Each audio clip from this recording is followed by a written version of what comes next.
trombonist Steve Turre, one of my favorites, who has a reputation, actually, of fully integrating seashells into his music and made it a whole new genre altogether. This is titled Rainbow People.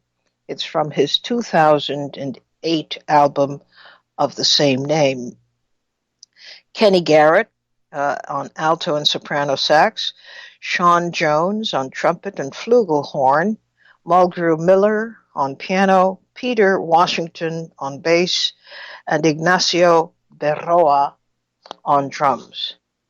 This is Leid Stories. I'm Utrice Leid, and we pick up from where we left off yesterday. And where we left off was with this very interesting announcement by Mrs. Obama that Barack Obama, the former president, will not be making any endorsements for the first round. That's the round coming up. However, he will endorse whoever wins that first round. And I thought that was very interesting. I thought it was interesting that Mrs. Obama made that statement. And I thought it very interesting that the president, after 8 years and benefiting from a process, has nothing to say and will have nothing to say, even when one of the candidates was his vice president for 8 years. He would have nothing to say for the first round. But in the second round, which is the general election, he will endorse whoever emerges as the winner of the first round. Very interesting, but let's get to it at 888-874-4888. And we have lots of other things that I want to tackle, so if you could make it nice and short and sweet, we could move along a lot faster. But don't decide that I'm hustling you. I'm not rushing you, but I do want you to be conscious of time. 888-874-4888. What is the significance of that statement? What is it supposed to mean? What are we supposed to interpret from it? And I think there's a lot there that should be talked about. That at this particular time, a statement would be issued by Mrs. Obama. And this is what she had to say, that the president, the former president, will be making no endorsements at all in the first round. And for the second round, basically, he's going with whatever emerges as the result of the first round. That sounds a little unusual, I should say. Clara from Philadelphia, you start us off today. How are you? I'm fine. How are you, Utrice? And hello to everyone in the audience. I wanted to say that I don't think much about them, but my first thought was that maybe it's a cry for attention. I thought that's a little bit too shallow to think about anyway. But then I thought, well, she's been mentioned from time to time as a possible candidate, and I was wondering if she sees herself as a potential vice presidential candidate. And it would be very convenient time to come out for that. It was just a thought that might be part of it. Otherwise, I don't know. Okay. But, you know, the Obamas have never had it so good. That's right. They're making lots and lots and lots of money. Their future seems assured.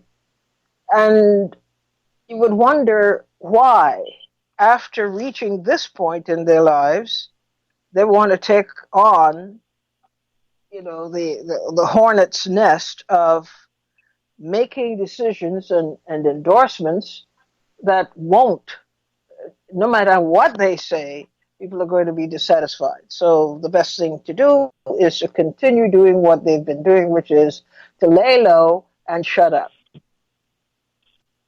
Well, yes, I would think that would be the smart thing to do. But it seems like they're about to do something, might be about to do something different. And for people at that level, they're emulating so many of those other people that they hang out with. Money isn't the end goal. It's not enough. It's power and attention. And that's why I thought it might be leading to something political for her. But that's the other part.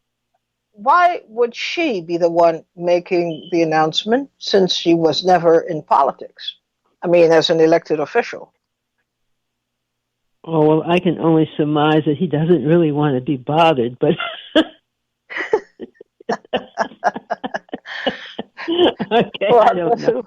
He leaves it to her to make a decision? Yeah, he's having a great time. Why would he want to get back into that? Also, he can't afford to get his name too much involved in any of this. He's got too much to hide, and he and the Clintons. And that might, he doesn't, I would think that he would not want to be involved. And she's such a narcissist that, hanging out with Oprah and all that. I'm sorry. I think it's so funny. But anyway, that's all I have to add today, Yatrice. Okay. Well, it was a good addition. Thanks for contributing. 888-874-4888. Why has Mrs. Obama, in behalf of Barack Obama, made the statement that they will not be endorsing anybody in the Democratic primary, including Joe Biden, who was Obama's vice president for 8 years, and others that the Obamas were close to? They're not making an endorsement at all. And further, in the general election, they will decide to endorse whoever comes out of the first process as the winner. Does that seem normal to you? Ed from Queens, does that seem normal to you? Hey, how you doing, Yatrice? Okay. Am I sounding good now? I was told that I've been cut out. I think the CIA is on to me. I don't know. Oh, like I said yesterday, number one, I believe this is a cop-out. I mean, this election is far too serious to be playing games as the personality cult that they're playing. I mean, well, first of all, personally, the Democratic Party, like I said yesterday, as far as African Americans are concerned, my personal belief is we don't need to be involved with it anymore. It's been a sham from the beginning to the end, and it's never really fulfilled or spoke to any of our concerns as far as I'm concerned. And we need to disassociate ourselves from it and start to begin, like you talk about community, start to begin a real viable second party, a real viable party that's going to represent the people, number one. Number two, as you said before, the Obamas are doing well. They don't really, as far as from a practical aspect, I don't see them wanting to put their foot into this political mess other than an appeal by the Democratic Party or the DNC, because they need to have some focus in their fight of Donald Trump. But I don't think it's the right way to go with the Obamas. As far as Michelle Obama, as opposed to Barack making a statement, I believe she has political aspirations, and this could play a part in it.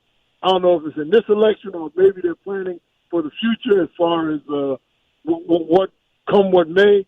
But I believe that giving her the statement power, as it were, that's giving her some type of political cachet that they may be able to cash in the future, because there's always plans within plans when you're dealing with political animals of this nature. But it's a cop-out.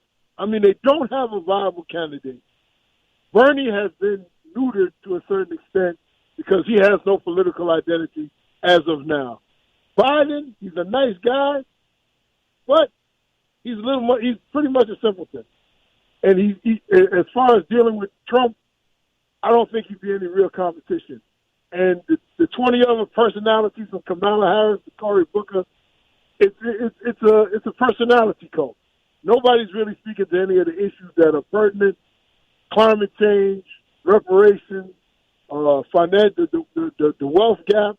These are things that we need to address seriously and attack. And there's nobody that's really stepping to the forefront, even though it's early in the campaign. There's nobody that's really coming correct. Kelsey Gabbard is good, but I don't think she has a chance as far as making any real headway in the race. But other than that, it's just that this is just another. To me, it's another publicity stunt to bring some type of light to this poor Democratic field.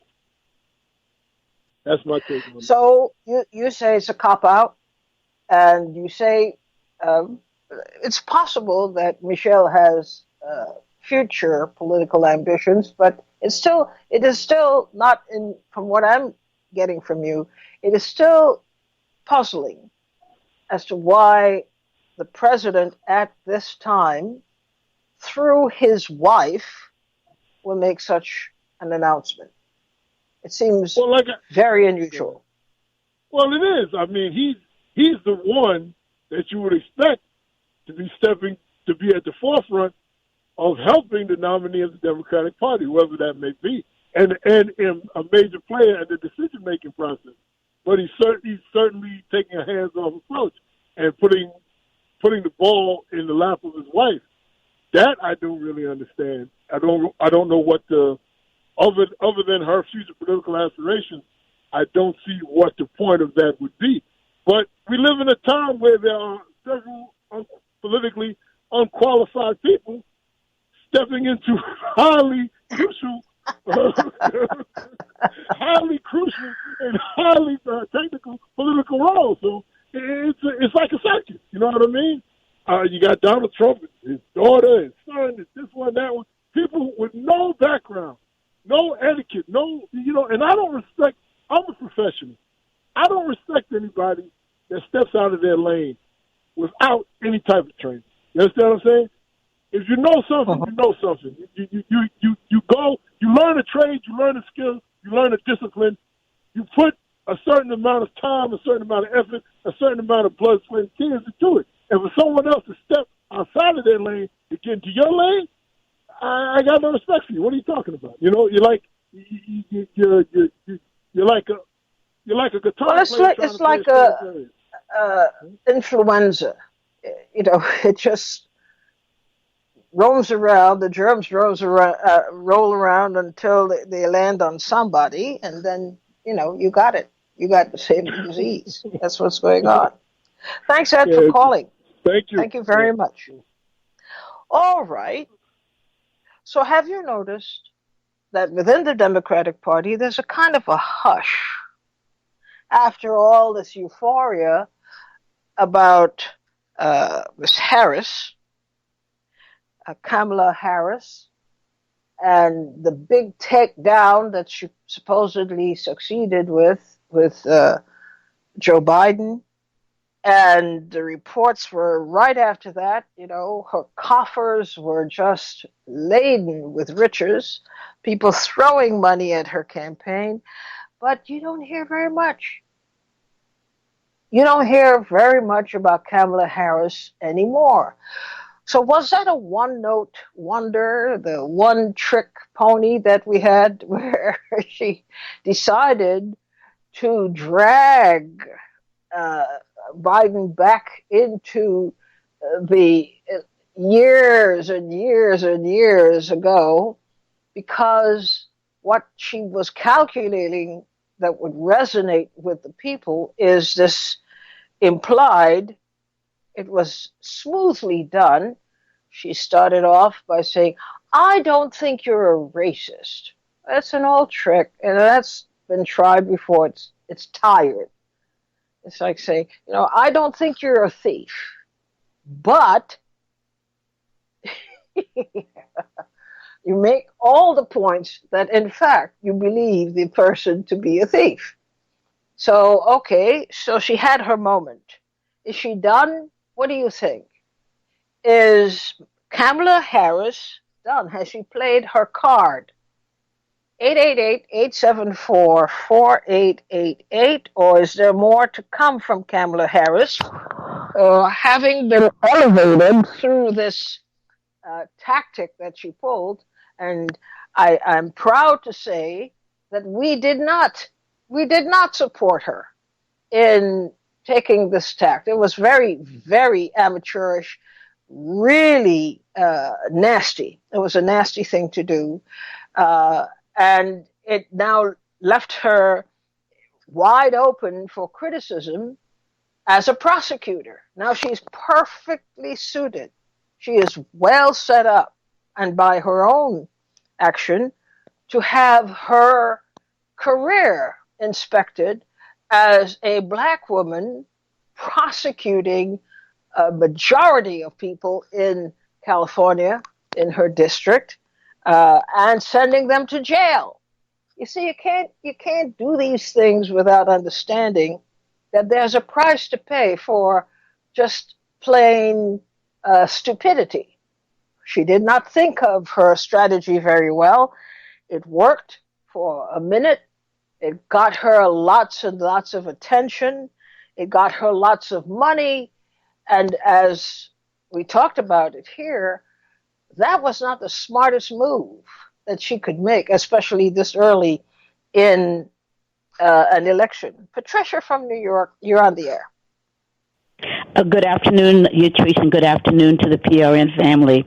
It's funny you should ask about that because I had a knockdown, drag-out fight over the weekend with a very good friend of mine about Kamala Harris and about this very issue. And what I said to her was, there's such a thing. Now, I realize that when you're vying for the nomination, that everybody says all's fair in love and war, and that includes the democratic process for the nomination. I said, but she opened the door, and I hope that she will expect that come the next debate or Q&A session, that she's going to be fair game. So she's going to have to answer the following questions. How come she made a decision not to prosecute or even investigate all of those deaths of black folks in police custody? Why did she think that if she wanted to address the issue of truancy, why did she think that the best strategy was to put the mothers of the children in jail? What was supposed to happen to those mothers after she incarcerated their mothers, many of whom were the sole parent in the house? So, her record ain't her record is not crystal, what's the term? Pure clean. And so I hope that folks start looking at her record, since she thinks everybody's record is fair games. Okay, that's what you did now. That's what you did not 20 years ago, but 2 and 3 and 4 years ago. Answer that, because that's what I would do. I'd ask her to answer to that. I would do that. And that would be my strategy. Inadvertently, I hope she realizes it didn't look good in the moment for Biden, but it is turning out that she is giving Biden a lift. She has given him a lift. Let me tell you something. Say, well, okay, Biden's face. He was like a deer in the headlights. I think he was stunned, and I think he was hurt. Now, I'm no Biden person, but on a human level, I think he was stunned and he was hurt. If it had come from anybody else, he could have accepted it, but she was different. And I think that's what he responded to on a human level. But then you're seeing that within the party, people are now moving away from her and toward Biden because they're sympathetic to what happened. Absolutely. And they're giving him credit for not getting as nasty and as vicious as she did. Absolutely. So she gave him a push. Yeah, she's giving him the sympathy stuff. Yes. I wanted to know what you think of the possibility that at some point soon, we will get a hard comment about it. Oh, it's coming. It's coming. You think so? It's coming. It has to come because she has opened the door to play dirty. The gloves are off. That's how I would respond. It's coming. I think so too. Well, thank you very much. So we have a little change there. What was intended to be Biden's downfall, total downfall, is actually not working too badly against him. He's getting sympathy. If you notice, she keeps going back to it because she got nothing else. And what was the clincher was over the weekend. Where was Biden? Down in South Carolina. Down in South Carolina. Doing mea culpas. Talking to black people. That's right. And making his case. I'm very sorry that it happened, but that was not my intention. People don't know me as that kind of guy. Otherwise, you will have to question Barack Obama. So Barack Obama immediately has been called. She can't compete with that. He's making a calculated risk that says, oh, I'm so sorry. I'm saying if the President of the United States says, well, I selected Joe Biden, whether it's true or not, but Biden was my vice president. If you think this of Biden, you think this of me. So how are they going to resolve that? Go ahead, Patricia. Minus in West Virginia and Pennsylvania. He needed a balanced ticket, and that was Joe. So, I mean, that was his role on the ticket. But also, you know, you have a very interesting second layer here, in that here's a young black man who selected an older white man to be his running mate. And throughout their relationship, they seem to have a closer bond than most people would expect.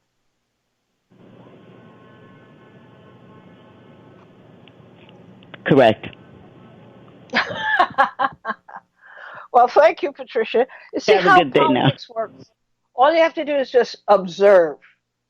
Kamala Harris basically is back to square one. She has fired her shot. She got immediate reaction, but not necessarily results. She got reaction, but not the results that she wanted. And so she will have to figure out some kind of a strategy or plan to redeem herself, because you know she is going to be pilloried about her past since she opened that door. Thanks, Patricia, for calling in.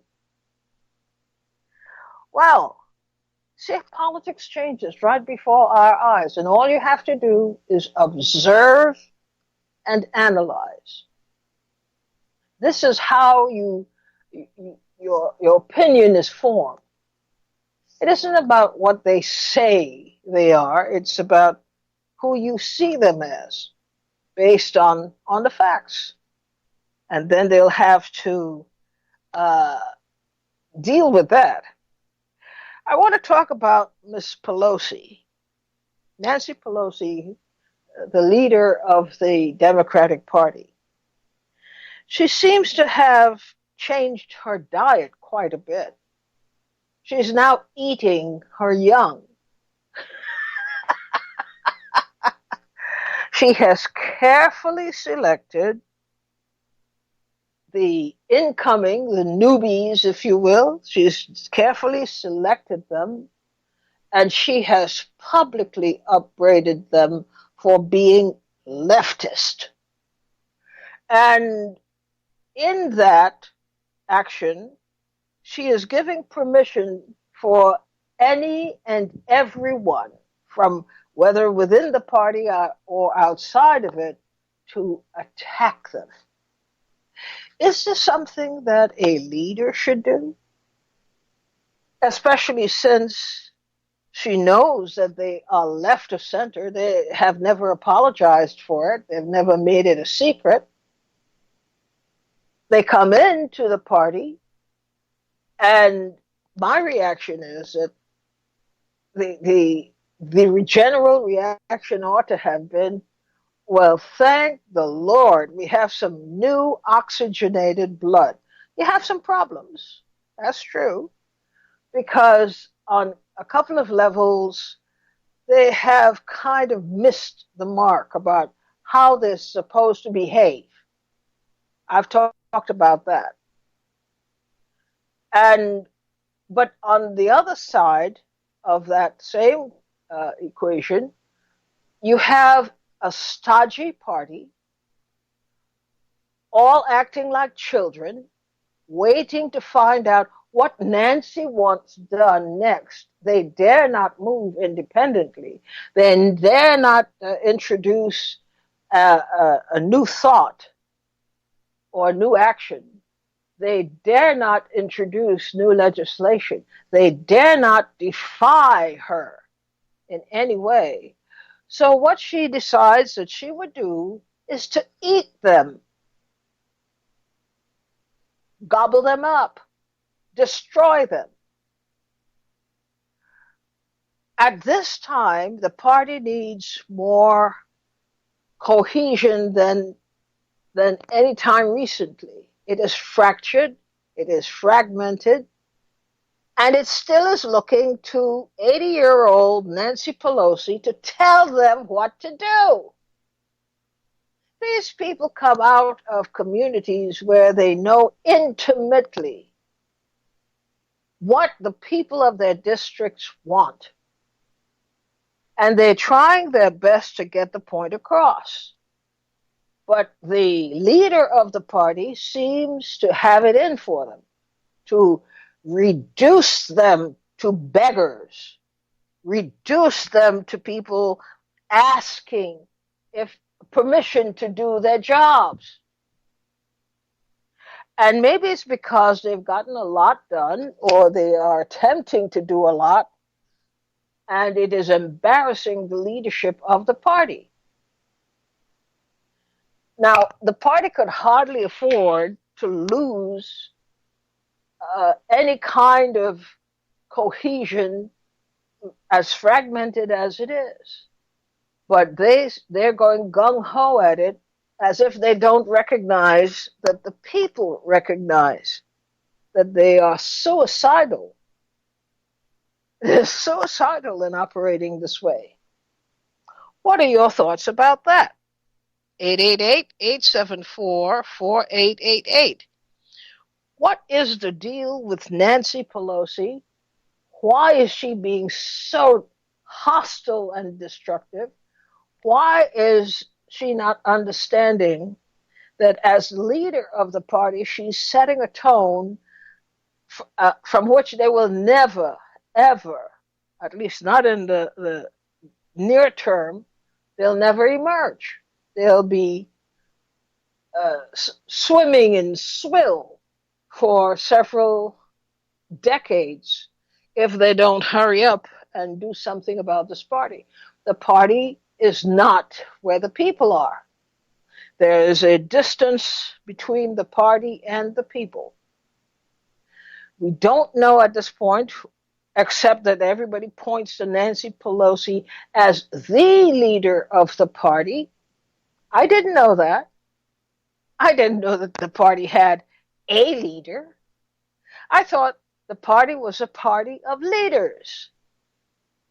And the leader, in any instance where they have to nominate or designate leadership that way, would be the representative of all the members of the party. You don't own the party. It is not your personal possession. You don't decide unilaterally what happens and what doesn't happen. And now we're heading toward a major crisis, a major break. I don't know if you see it that way within the party. Driving people, doing the best to drive the energy away, to drive the good ideas away, to discourage people from attempting to make changes that are vital and overdue. So, what should happen now within this party? Is it, in your view, is it worth saving or just let it go? Or must Nancy Pelosi go? And, that's the other thing. There is a distinct advantage to longevity. A leader of a party, for as long as she has been a leader of the party, there's a lot of currency there. Her power and her influence are greatly appreciated, but in any event, greatly respected. But she is not acting like a respectful leader. She is acting like a bully. And she's acting like a hostile bully, out to destroy people. I've never seen anything like this, where she has targeted the new people coming in as being too far left, as being almost like political plants, that they came into the party to destroy it. And she is there fighting tooth and nail to maintain the status quo. Is this an unjust reading of Nancy Pelosi at this point? Is this a correct analysis of where the party is at this point? And the people are very confused. People are very confused watching the Democratic Party act like a bunch of thugs. And the sweet, demure Nancy Pelosi is the godmother. Not the godfather, but the godmother.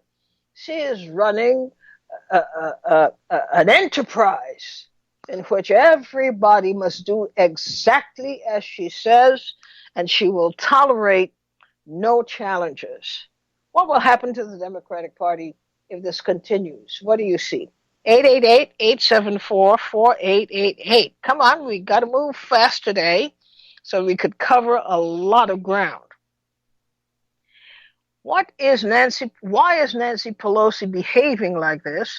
Or more correctly, why is she being allowed to behave like this? She is not the grand leader who must be obeyed. She's the leader of the party. It's called the Democratic Party, for crying out loud. It means that everybody has a voice. Everybody has a position that must be respected. You don't declare war on your own, but she has. What should happen to a leader who declares war on his own or her own? Should that person continue to be in leadership position? And basically damaging the reputations of the people that you are attacking, as if they're a bunch of commie pinkos, they're crazy, they have strange ideas, and they are determined to bring down the party by promulgating these ideas. Sasha from California, what is your thought? Well, Groundhog Day, every election cycle, it's the same thing over and over again. Thanks for taking my call, Utrice. Thank you.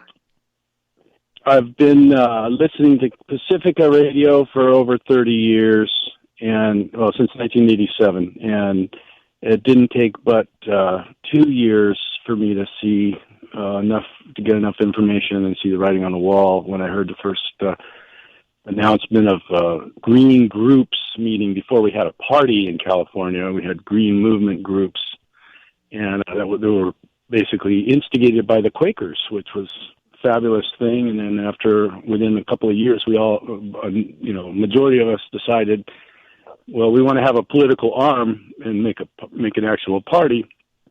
And so I've been involved with the Green Movement, the Green Party, since its inception in California. And, I saw what damage the Democrats did to our party by spending about $1 million for a PR campaign to smear Ralph Nader, and the Green Party for, blaming us for giving the United States Bush president instead of Al Gore, which was a complete fraud anyway. And so it's like where we see, I've heard the comment saying, well, Trump is not the cause of our problems. He is a symptom. He exists because of the corruption of our system. And in some way, I think it's the same is also true for someone like Nancy Pelosi, who's in a position of power for a long time. She's, benefited from that advantage, and we're all paying the price. So I don't have an answer about it except, maybe here's yet another call for people who are disenfranchised and totally fed up with this this corporate two-party fake political system, to say, look, at the very least, we have to have a viable third party. We've tried. We got really chopped off at the knees by the Democrats in 2000. So here we are 20 years later. We could have been a flourishing party. We should have had a number of federal offices occupied by Greens by now. But this winner-take-all system, I don't know. We need to change the whole system. We need proportional representation. We need a parliamentary type style of government, I think, to be fair. Whether or not we'll ever have such a thing in the United States, please, you tell me. If you recall, I asked a question, which means I don't know the answer. I'm sorry. I didn't mean to pull a fast one on you. I don't know the answer, but I do know that this is very harmful to any party, but especially to the Democratic Party, because let's take the case of Bernie Sanders, who very often affiliates himself with the party, which should be seen as a plus. If you're a smart and enlightened leader and you have a smart and enlightened membership, that's a plus. You're bringing hundreds of thousands of new people under the Democratic tent. But there's something wrong with the way they're thinking. They act like they're paranoid. And the old way is the same way they're doing business today. The political leader, the grand political leader. And we should have seen within the Democratic Party some kind of progress in terms of their understanding about leadership and how it should be exercised today in order to build the party, and to get more and more people involved. But instead, this habit of eating their young, I don't understand it at all. I understand it at all. May I share a thought that I have had, which to me makes sense. That is, look at all this talent with 20 plus candidates who have decided they want to, throw it in for the Democrats and, to try to be the nominee. I mean, if somebody is really smart as the chosen, quote, leader of the party or of the House, they would just say, look at all these fabulous, talented people with all these amazing ideas. At the very least, we should say, look, here's a slate. So if we can decide on who's going to be the presidential nominee, well, look, we're going to have a huge slate for a cabinet that would fall right in of all these other people who didn't get the nomination. Well, they could be appointees to various departments. That would be smart. That would capitalize on the fact that we have this groundswell of energy. But I think. But they don't want smart. Smart is not good. All of a sudden, they do not want smart people.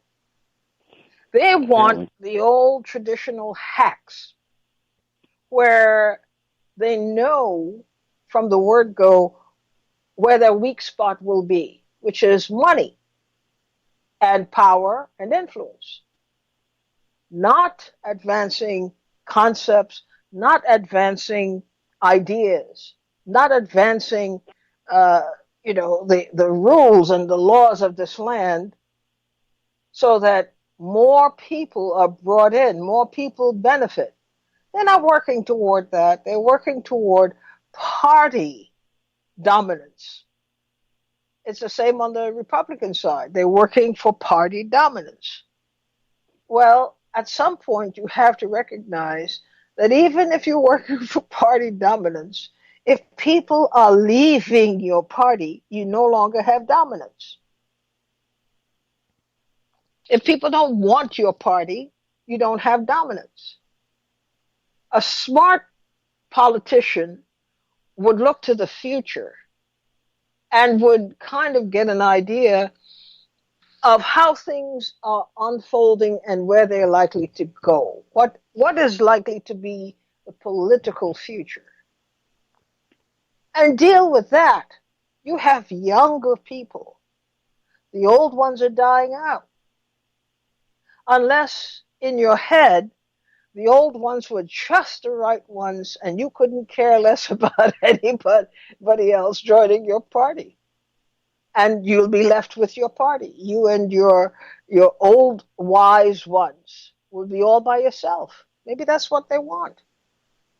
But somebody needs to challenge Nancy Pelosi about her leadership, because it is very unusual that a party would just give all this power to one individual who doesn't share what she's thinking. They don't have meetings in which they discuss these things. They're not concerned anymore about the public. It's about them. What we're thinking is the right thing. And we will see to it that it's the right thing. These younger people coming in, this new generation of leadership, we have no use for them. They have screwy ideas. And we can't afford to yield to that, because we will become a communist party. That is the prevailing thinking in the ranks of Nancy Pelosi and the Democratic Party. Thanks, Sasha, for your call today. Thank you. Welcome. All right. It's important because, you see, this is how transformation occurs. It's not a huge democratic process. It occurs when a powerful group, just like the Republicans, there's no difference whatsoever. A very tightly knit, powerful group understands what can be had, and they organize in their own interests. The party is not a vehicle for change. The party is a vehicle for leveraging their power to excise from a system what it is the most powerful members of that party desire. Has nothing to do with the people.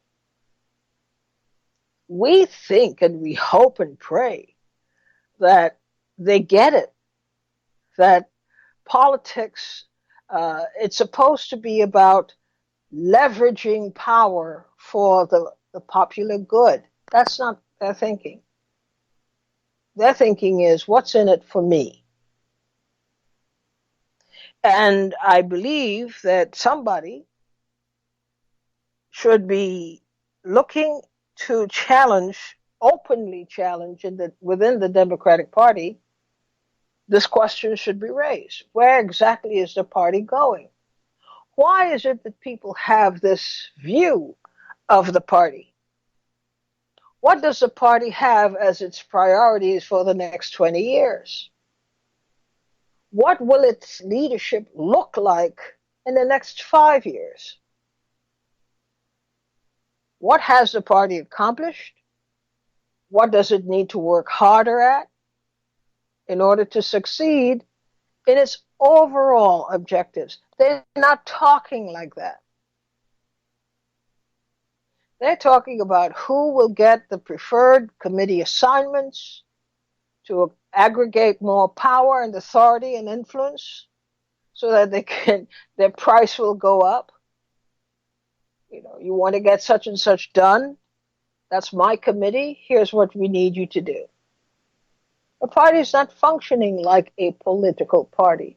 It is not educating people. It is not in the communities. It is not contacting the people directly and educating them about the struggles in Congress. Instead, it's concentrating on eating up bright young minds that are coming into the party expecting that they could make a contribution. Okay, so what's next? We have to declare one thing, which we didn't when we first discussed it, but we have to have something declarative about it so that we're on record as having solved, quote unquote, this problem. Is Bernie Sanders on his own? Yes or no? 888-874-4888. Is Bernie Sanders on his own?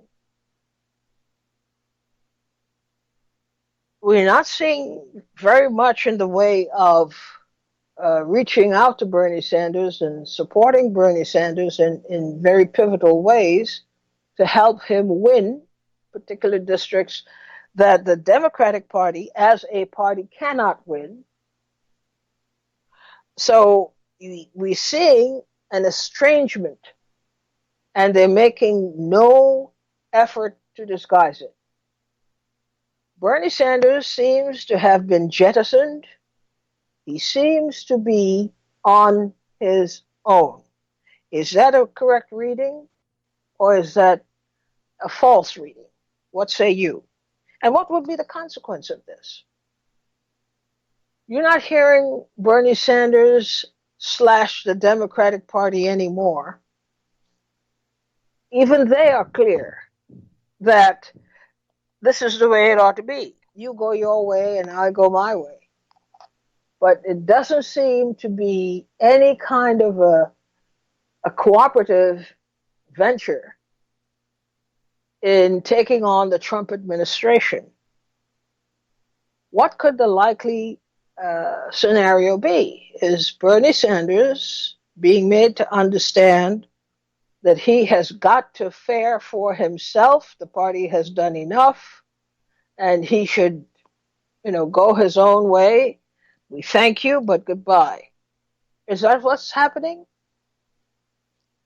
Will it hurt the Democrats? Will it hurt Sanders? Do people even care? Is this how they're going to guarantee Trump a victory? 888-874-4888. David from Brooklyn, you're on the air. Yes, Patrice. Good afternoon. I want to weigh in to give you my perspective, my analysis of what you started off on with Nancy Pelosi. And the way I see it, people have to really understand who Nancy Pelosi works for. This is not a question of someone working in the interests of the people who live in these United States. Nancy Pelosi, as I see it, just like the people on the Republican side also in leadership, work for the ruling class which is the real constituency of the Democrat and Republican Party, and it's really a uniparty with two divisions. So Nancy Pelosi, as I see it, she's getting the new people that she doesn't like in check because her constituency, the ruling class that runs both divisions of this party, that's in their interests. So we have to understand that whoever comes into this corrupt group is in something that's going to corrupt, and even though they have so-called, leftist ideas, and they got into this Democrat Party, the Democrat Party is a ruling class party that is there in the interest of advancing the interests of those who rule, period. It's not a place where you're advancing the interests of the people of the country. And we can see that with the distribution of wealth and all the other things that are in effect against the interests of the people. So that's the way I see Nancy Pelosi, and I think people ought to look at that and see that there's no future in either the Democrat or Republican Party for the masses of people. It's to serve the interests of the ruling class to accomplish their goals and distract the interests of the people by talking about cultural things like immigrants, abortions, and other things, and getting attention away from them as they enrich themselves and confuse and divide the people. That's the way I see it. Well, what is unique so far? Let me say we've talked about her attacking the newbies, for lack of a better term. It's not the best term. I think we should can do that. But why?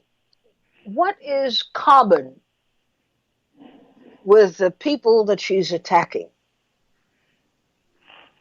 Well, I'm sure she's attacking those who supposedly have these leftist ideas to want to do things that are interests that are good for the masses of the people. And she wants, put them in check, have them put some reality into them that the party is really in the service of those who rule. So we can have, some display of so-called progressive things, but you got to stay on the right side or in the middle. You can't go out in full force to advocate policies that will be beneficial to the masses of people that live in the country. So she's like a ringmaster who's in the cage, and she's getting all the animals lined up in the way that they can maintain the fiction of democracy and accomplish the goals of those who rule. That's the way I see it.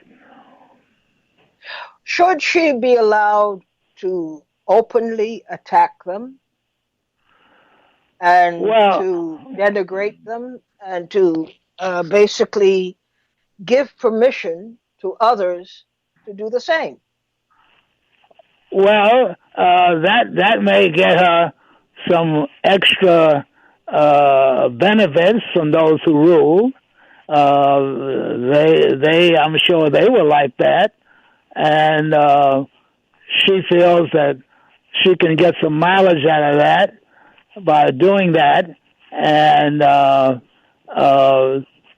answer gets some rewards, more rewards from those who are her real constituents, which are the people in the ruling class.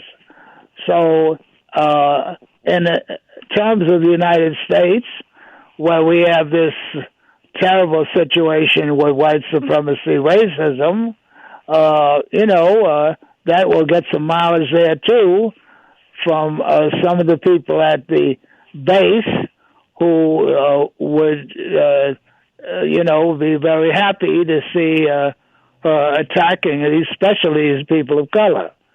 So, that's the point. That's the point. All the people she's attacking so openly and so vehemently happen to be people of color. Yes, a mileage out of that. That's good for her in some respects because that might get her some, benefits from those people at the bottom who are the base, and satisfy also those at the top who are her real constituents.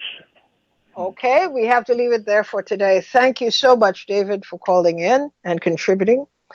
We'll keep talking about these and other issues that are current because they are coming at us at 100 miles an hour and we dare not ignore them. Thank you so much for listening today. We'll join each other again tomorrow. Bye-bye.